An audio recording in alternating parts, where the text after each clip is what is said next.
YugiOhMint.com is now TradingCardMint.com. Please check out their selection of over 20,000 cards with prices cheaper than TCG Player. Alright, what is up YouTube? MCO40 here with our friend The Claw. Claudcast. Claudcast 2.0. Alright guys, first thing I gotta say, check out our friends over at YugiOhMint.com, aka TradingCardMint.com now, for your guys' trading card needs. We're going to be profiling, or starting with Luard here. Many of you have been requesting a new list. Eventually we will probably go back and ghetto back together the Gize build just to kind of mess around with it. It's cheese. But that'll be for another night, honestly. So far, what do you think of the build, or Luard in the meta? It's 50-50 with everything. It likes to do what it likes to do.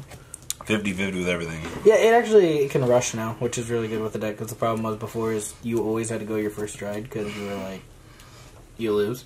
Now you can actually rush down your opponent and not feel bad. Because all your stuff nets you more advantage.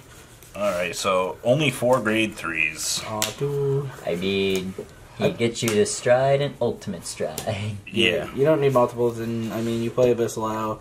You have an insane draw engine in the deck now, so you don't see playing more than this. Some builds are playing the old Luard, but I mean, I'd rather be on this at all points in time. One copy of your new starter. How you liking this guy? Only reason I play is because it has Ritual, because of my grade 1. Okay. Like, that's the only reason I play it. All and right. Soul Charges when it gets retired, so that's not bad. One copy of Morfessa. How are you liking this as a one-of? Well, it's good as a one-of, because usually the only time you're really bringing that thing out is when you go into the Ultima turn, because it gets 5k, and then plus it's getting all the trigger power. Plus it's just a free grade 1 in your drop zone if it...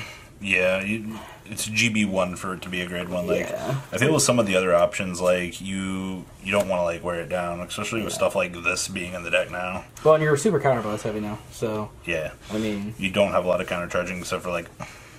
The heal triggers. The heal... the ones... 4 copy of this is the discard 1 draw 2. Right? Yeah, so he counterblast 1, and he chooses a grade 1 with the ritual ability from your hand, discards it, and you draw 2 cards. Basically, it's in the main, except with a little bit of an limitation, and it's a 9k finally. 9k bounty. 4 copies of... I've heard great things about this from you playing. That's called Death. This thing's disgusting. So, Ritual 5. Ritual 5, counterblast 1, choose one of your rear guards, retire it. I think it says search your grade deck 1. for up to 2 grade 1 cards, and then call them to rear guard.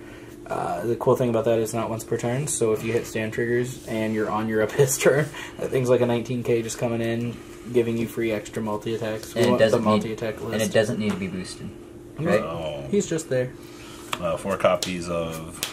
Grade 1. Hi, I'm Grozny, except better, because I give the unit that was called and myself 3k. I didn't know that until I reread it. And he's grade 1. Yeah, he's only grade 1. Limitation, though, so you can only call grade 1s to get his power boost, but at least he gives the grade 1 and himself the power. Plus, he's a grade 1 in the drop zone and in the deck, as long as you're grade 4.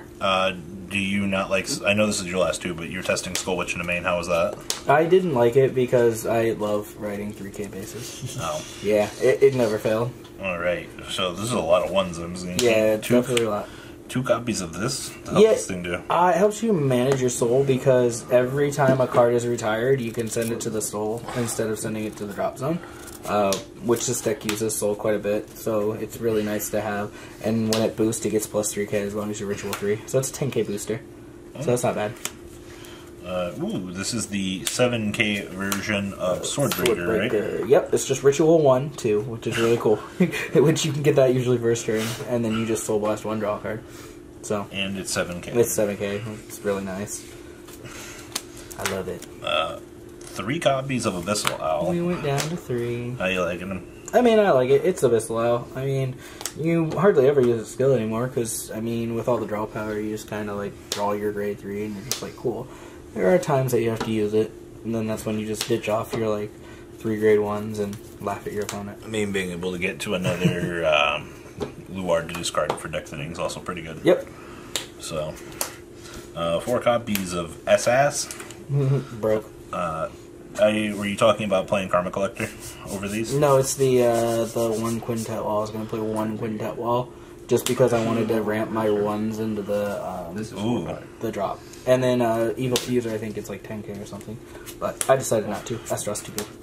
4 copies of this. That's the broken one. That's so you discard it, rest a unit with the ritual ability, and you draw a card from your hand. So it's basically self-replenishing. That's why you play the starter. And then it's GB1 Ritual 5. It gets 7k during your turn and resist during your turn. So it's a 14k booster. What the fuck? Yeah. So she's really good. She helps you with the ritual. So I can't believe how many times I draw her. I'm like, hey girl. Alright, triggers. Yep. 2 draw triggers? You draw enough. It also goes into the soul, which is important, like you said, for soul management. And it's defensive draw, that's why it's there. 16. Yep. Alright, so how are you liking this guy? I mean, I don't really use a skill unless he's out when the Dagma comes out. I mean, the only reason it's in there is because it's another stand that's actually good, and it recycles itself back to the deck, like the Raven.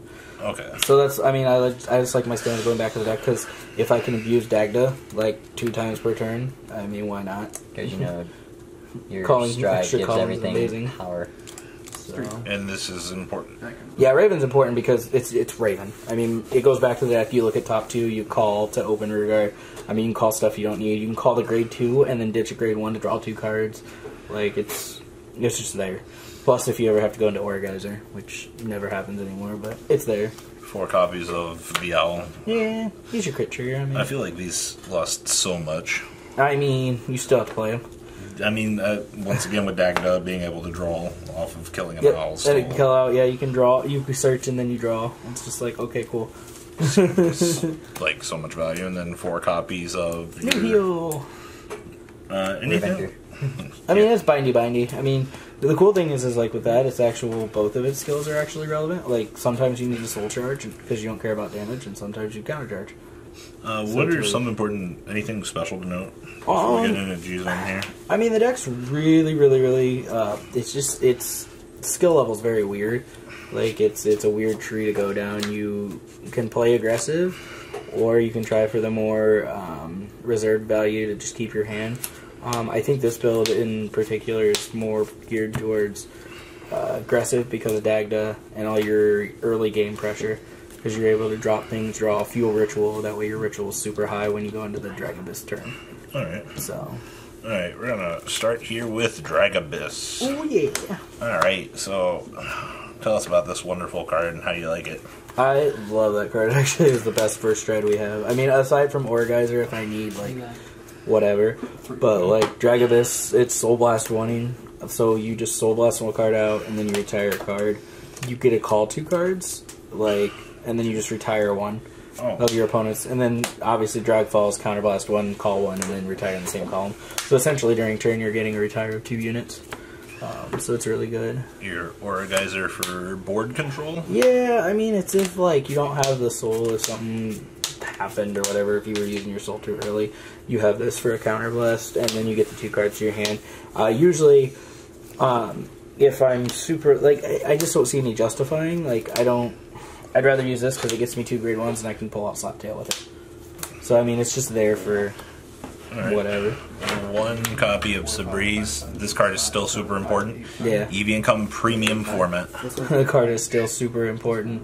Like, even because in premium format, you know, you still, his stride is not like stride. It's an activate ability that will You gotta still remember, activate. if your opponent plays down on the turn, you're going to 3, you can take advantage of it. Yeah, so you still just very say, important. okay. 2 Diablo. This is. I mean, with Dragfall, it's stupid. Dragfall retires a card, and your opponent doesn't have 2 cards on the board now. Oh, okay. Or you go against Gize. Where you go against Gize. That's why it's there, is actually the main reason. Yep, Gize. built-in precautions. Yep. How's this doing? I don't ever go into it. There was actually a game, though, tonight. I kind of wanted to go into it, and I should have. Because I was at, like, Ritual 10, and it actually probably could have won me the game. But, I mean, that's why we play test, and, I mean, it's Drag Strider. I mean, worst case, you G-assist 1 out. Win condition dragon. You can rush into this thing on your second stride. Oh, yeah, because ultimate stride. Yeah, watching what your opponent has and watching your opponent's hand, if they're at like 3 to 4 damage, and they only have like 5 cards in hand, you just go Ultima. Like, you put a stand, you put a crit on your board, or you put a crit and stand in your deck, and then you put your 2 big units on the board, and you just smash your opponent. Like, chances are you're going to lose if you don't win, but Alright. put your future on the line. 1 copy of this. Yeah, I like this. As many times, there's like, I swear, like 16 grade 1s, and I whiff on this all the time. It calls the top 5, or it looks at top 5, and for every grade 1, you call it to the guard circle.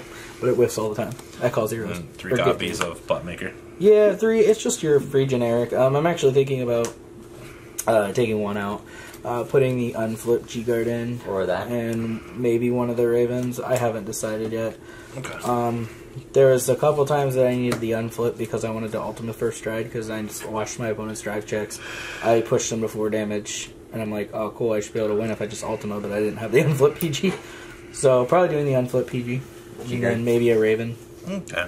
Or unflip, yeah, unflip G-Guard. Anything else you would like to add? I mean, being the Shadow Paladin clan leader, I eventually had to come back to this deck. And, you know, you did. lost to I Diablo. lost to Diablo. Now I play Diablo. I should play 4 just to choose my opponent. Alright guys, please check out tradingcardmint.com down below in the description, and that's all we got for Luard. Alright guys, we're out.